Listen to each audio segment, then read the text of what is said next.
जय माता दी दोस्तों, मेरा नाम है दीप्ति। आपका मेरे चैनल पर बहुत बहुत स्वागत है। आज मैं आपके साथ शेयर करने वाली हूँ वट सावित्री व्रत की पूरी पूजा सामग्री। तो मैं यहाँ पर तैयार हो गई हूँ। वट सावित्री की पूजा जब भी आप करें 16 श्रृंगार कर कर, पूरा श्रृंगार कर कर, जैसे कि मेहंदी, आलता, महावर और पूरा जो भी 16 श्रृंगार होते हैं, खास करके सिंदूर और मंगलसूत्र, ये जरूर पहनकर आप ये पूजा, ये व्रत करें। ये जो पूजा होती है, ये जेठ मास में अमावस्या तिथि के दिन होती है और सबसे पहले माता सावित्री ने ये व्रत शुरू किया था, ये व्रत किया था और उन्हें सौभाग्य की प्राप्ति हुई थी। तो सबसे पहले हमें सुहाग का सामान अति आवश्यक चाहिए। हो सके तो बांस की डलिया में आप सुहाग का सामान अर्पित करें। बांस जो होता है हमारे हिंदू समाज में पूजनीय होता है, इसलिए कहा जाता है कि बांस से संबंधित जो भी चीज़ें होती हैं वो भगवान को हमें अर्पित करनी चाहिए। जैसे कि बांस का पंखा है और बांस की डलिया में हमें अर्पित करना चाहिए। बांस मतलब होता है हमारे वंश की वृद्धि का एक प्रतीक होता है। तो मैंने यहाँ सारा सुहाग का सामान इकट्ठा कर लिया है। चुनरी है, पायल बिछिया है, जैसा भी आपका सामर्थ्य हो वैसा कर लीजिए। आपको कम से कम 2, 5, 7, 11 इस तरीके से गिनती में सुहाग का सामान रख लेना है। यहाँ मैंने चूड़ी, श्रृंगार की सभी चीज़ें, बिंदी और आईना और नाक की नथ, सब चीज़ें निकाल कर रख लिए। मंगलसूत्र भी है उसी में। फिर हमें चाहिए मौसमी फल और सबसे पहले मैंने आपको साड़ी दिखाई है और एक ब्लाउज पीस। अगर साड़ी नहीं चढ़ा पा रहे हैं तो ब्लाउज पीस एक लाल रंग का, लाल पीला कोई भी आप जरूर अर्पित करें और फिर आप उसको किसी भी ब्राह्मण को दे सकते हैं। फिर आपको चाहिए भगवान की पूजा के बर्तन। पूजा के बर्तन पहले ही एक दिन पहले साफ कर कर रख ले आप अच्छी तरीके से और फिर उसको आप पूजा में इस्तेमाल में लाएं। पूजा के जितने भी बर्तन होंगे अगर वो चमकते हुए होंगे तो आपका भी पूजा में मन लगेगा और आपकी पूजा भी सार्थक होती है। अब इसी थाली में, जो मेरी थाली है ये पीतल की, इसी में आपको सामग्री में बताने वाली हूँ। सबसे पहले आपको बातियाँ चाहिए, एक मिट्टी का दीपक चाहिए और हमने यहाँ पर एक कटोरी में ली है मिश्री प्रसाद के लिए। आप प्रसाद कुछ भी लगा सकते हैं और ये ध्यान रखिएगा इस दिन रुई की बाती का इस्तेमाल ना करें। रुई नहीं जलाई जाती है अमावस्या तिथि के दिन, इसलिए मैंने कलावे की बातियाँ यहाँ पर ली है। हो सके तो मिट्टी का दीपक ले लें, नहीं हो तो कोई बात नहीं है, पीतल या तांबे का ले सकते हैं। कपूर ले लेंगे, धूप ले लेंगे। हमने गौरी और गणेश बनाने के लिए हल्दी की गांठ और एक सुपारी भी ली है। यहाँ पर अश्वगंध का चंदन है और केसर चंदन मैंने यहाँ पर लिया है। इत्र ले लेंगे और हमारा गंगा जल तो हमें चाहिए ही है। दक्षिणा चाहिए।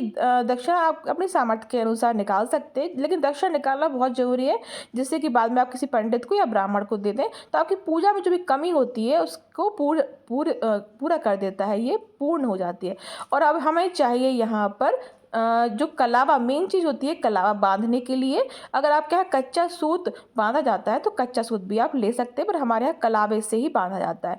और हमने यहाँ पर ली है जौ। जौ को पूजा में भी इस्तेमाल में लाना है और बाद में हमें इसको दान भी देना है। बहुत ही शुभ होता है जौ, गेहूँ, चावल, इन चीज़ों का दान करना। तो इस तरीके से साबुत चावल भी मैंने निकाल लिए हैं। इस जो आपने डिब्बी देखी है यहाँ पर, उसमें सभी चीज़ें हैं, चंदन, चावल, रोली, श्री। ये जो किताब है इसमें वट सावित्री पूजन हमें कैसे करना है और इसकी कथा क्या है वो सभी चीज़ें दी हुई हैं। अगर आपके पास अलग से कोई किताब है तो आप उसमें से पढ़ लें, क्योंकि कथा पढ़ने का अलग विशेष महत्व होता है, उसका अलग फल मिलता है। फिर हमें चाहिए एक बांस का पंखा। बांस का पंखा इस पूजा में विशेष ज़रूरत है। अगर आपको ये मिल जाए तो बहुत अच्छा होगा, नहीं मिल पाता है तो आप कोई भी कागज़ का या प्लास्टिक का बना सकते हैं। पंखा हाथ से हमें हवा करनी होती है, पेड़ को भी, बरगद के पेड़ को और अपने पति की भी। तो यहाँ पर मैंने पुष्प ले लिए हैं। कोई भी ताजे पुष्प आपको आसपास लगे मिल जाए या फिर आप दुकान से भी खरीद सकते हैं।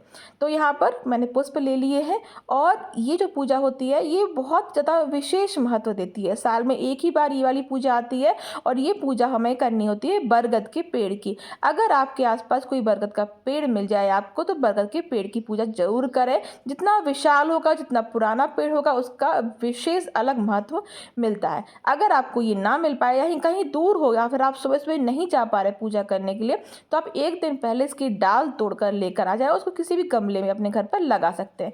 पर मेरे यहाँ पर, मेरे घर पर ये पेड़ ही लगा हुआ है जड़ के साथ, क्योंकि जड़ के साथ जो पेड़ होता है उसका पूजन करने का अलग विशेष महत्व मिलता है। तो मैंने ये पिछले साल नर्सरी से खरीदा था, तो जो आज इस बार भी मेरा बहुत अच्छी तरीके से चल रहा है, इसी की मैं पूजा करूँगी। और भी मैं आपके साथ शेयर करूँगी कि मंदिर जाकर पेड़ की पूजा, वृक्ष की पूजा हमें कैसे करनी होती है। तो यहाँ पर हमें चने चाहिए। हमारे यहाँ वैसे तो जो नॉर्मल चने होते हैं वही भोग में लगाए जाते हैं, पर कई जगह ये काले वाले चने जो होते हैं भीगे हुए, इनका भोग लगाया जाता है। तो मैंने दोनों ही रख लिए हैं।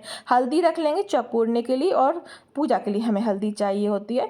यहाँ पर जो फल लिए थे मैंने, उसमें ककड़ी भी रख ली, क्योंकि ककड़ी भी प्रसाद होती है, फल होता है, इसलिए उसको भी मैंने रख लिया। मौसमी जो भी फल हो आपके पास, सब्जियां हो, उनका प्रसाद हम लगा सकते हैं। फिर आपको चाहिए एक कलश। कलश आप कोई भी ले सकते हैं, लेकिन अगर आपके पास मिट्टी का कलश हो तो बहुत ज़्यादा अच्छा होगा, क्योंकि इसका जो पानी होता है वो शुद्ध होता है और ठंडा होता है। क्योंकि इस माह में बहुत गर्मी हो जाती है, इसलिए पेड़ों में ठंडा ठंडा जल डालेंगे तो उससे बहुत जल्दी उनको एक तरावटता मिलती है और आपको भी पुण्य मिलता है, उसका अलग लाभ प्राप्त होता है। अगर आप पहली बार ये व्रत उठा रहे हैं तो मिट्टी का कलश अवश्य लें, और इस तरीके से हमें पूरी की पूजा की सामग्री रख लेनी है। हमारे यहाँ पूजा में ये बरमूले बनाए जाते हैं, थोड़ी सी चीनी या गुड़ मिलाकर हम इसको बनाते हैं गोल गोल कर कर, क्योंकि जो आपने देखा होगा बरगद के जो फल होते हैं वो भी गोल गोल ही होते हैं।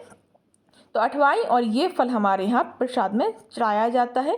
और हमारे यहाँ पूरे दिन का व्रत नहीं होता है, हमारे यहाँ सिर्फ व्रत की पूजा करने तक का व्रत होता है। तो हम लोग पानी चाय कुछ भी नहीं लेते हैं, पहले पूजा करते हैं और फिर हम इसको व्रत का पारण करते हैं। व्रत का पारण कैसे करते हैं, पानी कैसे पीते हैं पहली बार, वो मैं आपके साथ ज़रूर शेयर करूँगी। हमारे यहाँ जो पेड़ की जो कौपें होती हैं उसका 2.5 हिस्सा, और जो दाल होती है भीगी हुई उसका 2.5 हिस्सा हाथ में लेकर हमें उसका डायरेक्ट उसको निगलना होता है, चबाना नहीं है, डायरेक्ट निगलना है। ये होता है कौपे जिससे पत्तियाँ निकलती हैं।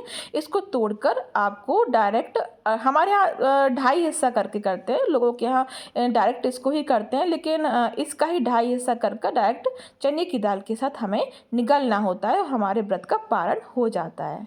तो पूरी पूजा विधि मैं जल्दी ही शेयर करूँगी, दोनों घर में कैसे करना है और वृक्ष की कैसे करना है। तो चलिए आज का ये वीडियो मैं यहीं समाप्त करती हूँ। इस वीडियो को ज़्यादा से ज़्यादा जरूर शेयर कीजिए, न्यू है तो सब्सक्राइब कर लीजिए मेरे चैनल को, और लाइक करना बिल्कुल भी ना भूलें। आपका बहुत बहुत धन्यवाद।